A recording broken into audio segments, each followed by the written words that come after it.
दोस्तों अमेजन, फ्लिपकार्ट और मीशो सेलिंग की 4 दिन की ऑनलाइन लाइव ट्रेनिंग जो कि फोकस्ड है डेटा मैनेजमेंट पर और सेल्स स्ट्रेटेजीज पर कुछ ही दिनों में स्टार्ट होने जा रही है। मेनली ये ट्रेनिंग उन सेलर्स के लिए जिनको समझ में नहीं आता कि वो अपने प्रोडक्ट का सेलिंग प्राइस कैसे कैलकुलेट करें, वो डेली के ऑर्डर के डेटा को कैसे मेंटेन करें, रिटर्न ऑर्डर के डेटा को कैसे मेंटेन करें, पेमेंट रिकंसिलिएशन कैसे करें और प्रॉफिट और लॉस को कैसे कैलकुलेट करें। तो ये ट्रेनिंग उन सभी सेलर्स के लिए जिनको डेटा मैनेज करने में प्रॉब्लम आती है।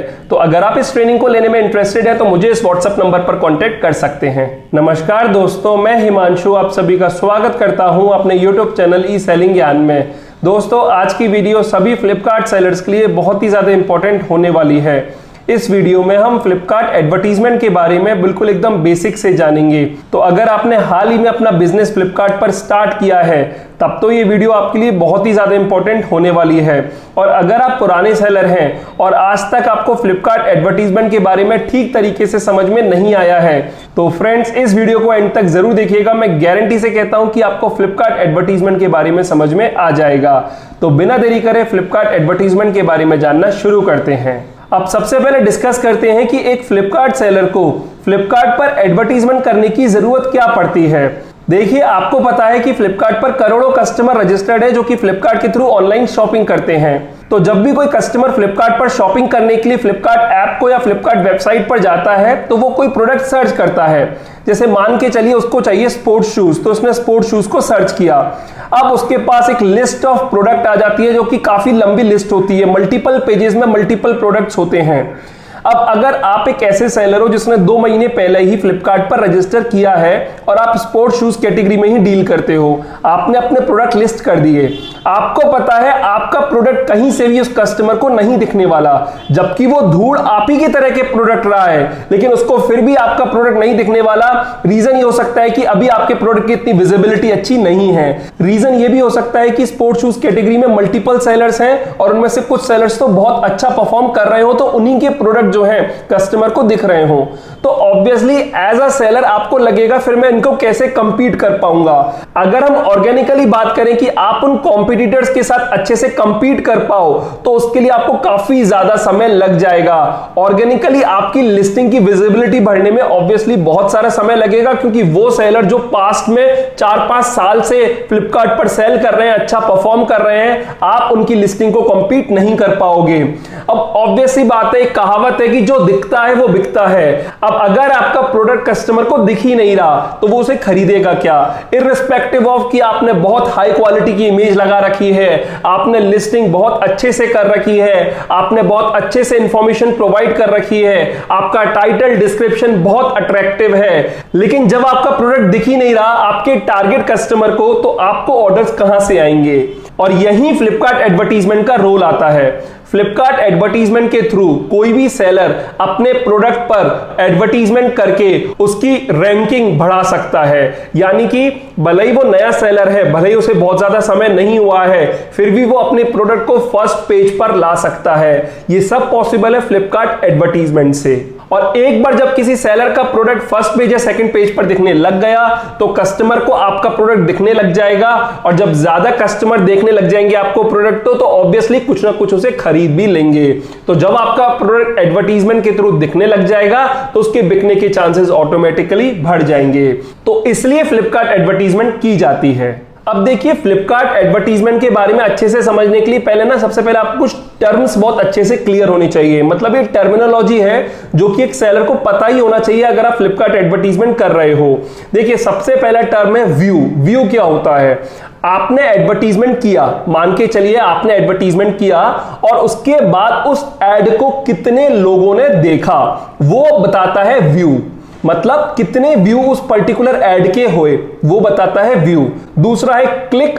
उस पर्टिकुलर एड पर कितने लोगों ने क्लिक किया, उस पर्टिकुलर एड पर कितने लोगों ने क्लिक किया। मान के चलिए आपने फ्लिपकार्ट पर एडवर्टीजमेंट रन किया और 100 लोगों ने देखा तो व्यू तो हो गए 100 और क्लिक करा सिर्फ 10 लोगों ने तो उसके जो क्लिक्स हो गए वो 10 हो गए।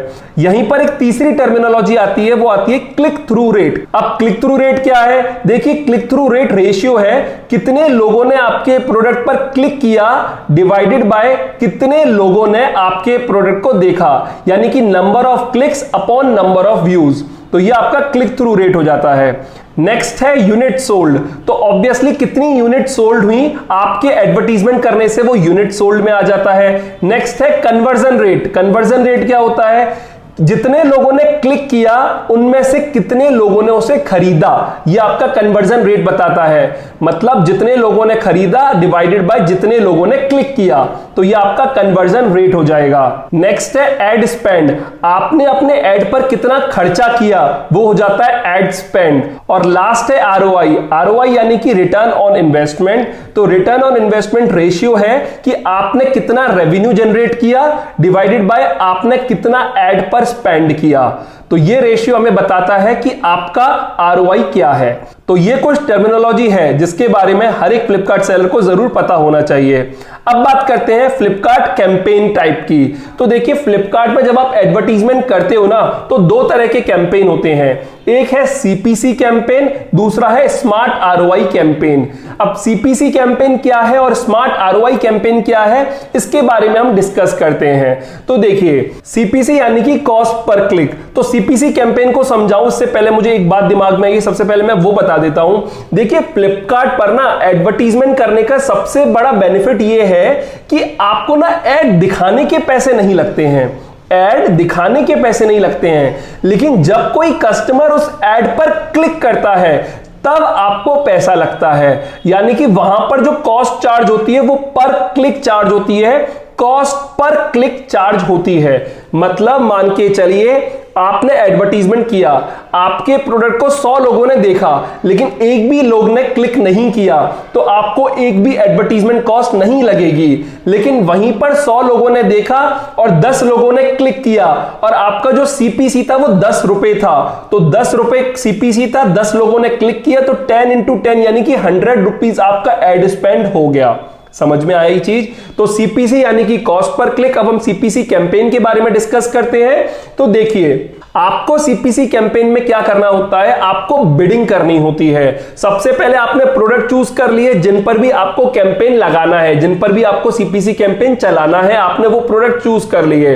वो प्रोडक्ट चूज करने के बाद आपने चूज कर लिया कि आपको सीपीसी कैंपेन जो है वो चलाना है। सीपीसी कैंपेन एक बार आपने चूज कर लिया, फिर आपको ना बिडिंग डिसाइड करनी है। बिडिंग किस चीज की? कि आप इस पर्टिकुलर प्रोडक्ट जो आपने चूज किए इन पर कितना पैसा खर्च करना चाहोगे पर क्लिक। तो वहां पर क्या होता है, जब आप प्रोडक्ट चूज कर लेते हो तो वो एड ग्रुप में डिवाइडेड हो जाते हैं। मान के चलिए आपने एक शूज कैटेगरी में किया, एक बैग्स कैटेगरी में किया, तो दो एड ग्रुप बन जाएंगे, एक शूज का और एक बैग का।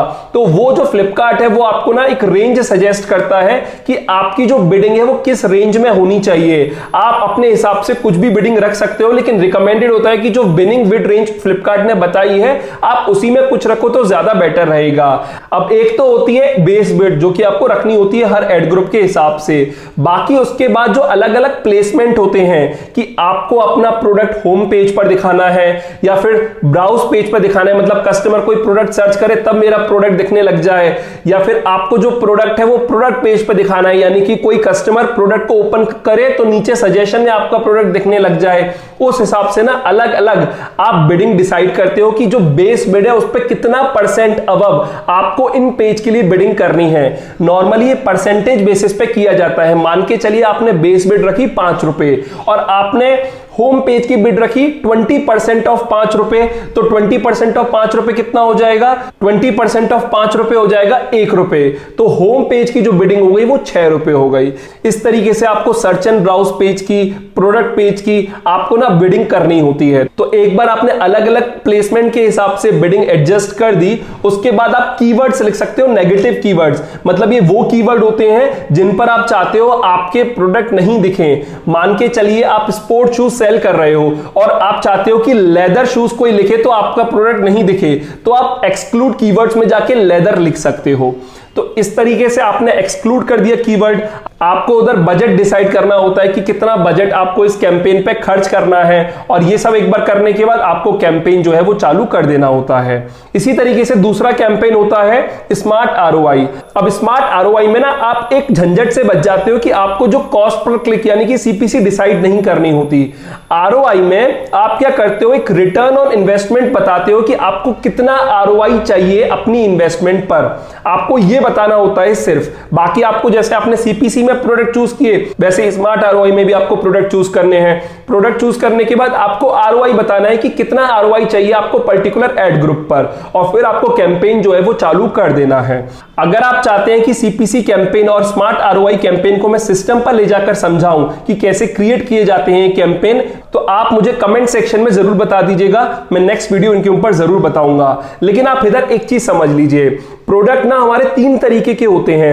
एक तो होते हैं कि जो न्यू अराइवल होते हैं, मतलब अभी अभी रिसेंटली हमने लॉन्च किए हैं। एक होते हैं जो कि स्लो मूविंग होते हैं, यानी कि वो प्रोडक्ट काफी टाइम से फ्लिपकार्ट पर हमने लिस्ट किए हुए हैं लेकिन ऑर्डर ही नहीं आ रहे। और एक होते हैं टॉप कन्वर्टिंग होते हैं, मतलब जो प्रोडक्ट अच्छा परफॉर्म कर रहे हैं फ्लिपकार्ट पर। तो देखिए, नॉर्मली रिकमेंड किया जाता है कि अगर आपका प्रोडक्ट न्यू अराइवल है या फिर आपका प्रोडक्ट जो है स्लो मूविंग है, तो आपको सीपीसी कैंपेन चलाना है। तो आपको सीपीसी कैंपेन चलाना है, क्योंकि इन सीपीसी कैंपेन के थ्रू आपके प्रोडक्ट की विजिबिलिटी बढ़ती है, आपके प्रोडक्ट की विजिबिलिटी बढ़ती है। वहीं अगर आपका जो प्रोडक्ट है वो टॉप कन्वर्टिंग है, तो नॉर्मली मैं रिकमेंड करता हूं कि आपको स्मार्ट आरओआई चलाना चाहिए, यानी कि टॉप कन्वर्टिंग प्रोडक्ट पर आप स्मार्ट आरओआई चलाइए, क्योंकि ये ऐसे प्रोडक्ट होते हैं जिनका बिहेवियर ऑलरेडी फ्लिपकार्ट को पता है कि किस टाइप के कस्टमर इसको परचेज करते हैं। तो जब आप स्मार्ट आरओआई ऐसे प्रोडक्ट पर चलाते हो तो अपने आप ही फ्लिपकार्ट अच्छे से कैंपेन को ऑप्टिमाइज कर लेता है, जिससे कि आपको ज्यादा से ज्यादा सेल हो।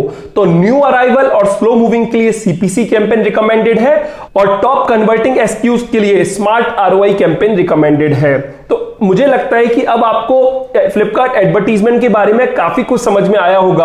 ऑब्वियसली मैंने आपको अभी सिस्टम पर ले जाकर नहीं समझाया कुछ भी, लेकिन ये थ्योरी जानना बहुत जरूरी था फ्लिपकार्ट एडवर्टीजमेंट के बारे में, जब भी आप फ्लिपकार्ट एडवर्टीजमेंट को सिस्टम पर समझ पाओगे। बाकी एक बात और समझ लीजिए, फ्लिपकार्ट पर सिर्फ एडवर्टीजमेंट करना ही काफी नहीं है। देखिए, एडवर्टीजमेंट करना तो आसान काम है, मेन बात है कि आप एडवर्टीजमेंट करने के बाद उनकी परफॉर्मेंस को भी इवैल्यूएट करें। आपको यह भी चेक करना होगा कि फ्लिपकार्ट पर एडवर्टीजमेंट करने के बाद कैसा रिस्पॉन्स आ रहा है, और रिस्पॉन्स जैसा भी आ रहा है उस हिसाब से आपको फिर एक्शन लेने पड़ेंगे।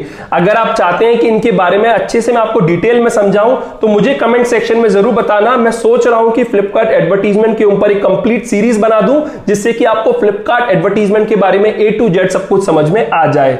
तो उम्मीद करता हूं आपको यह वीडियो समझ में आया होगा, जिसमें मैंने आपको फ्लिपकार्ट एडवर्टीजमेंट के बेसिक्स बताए हैं।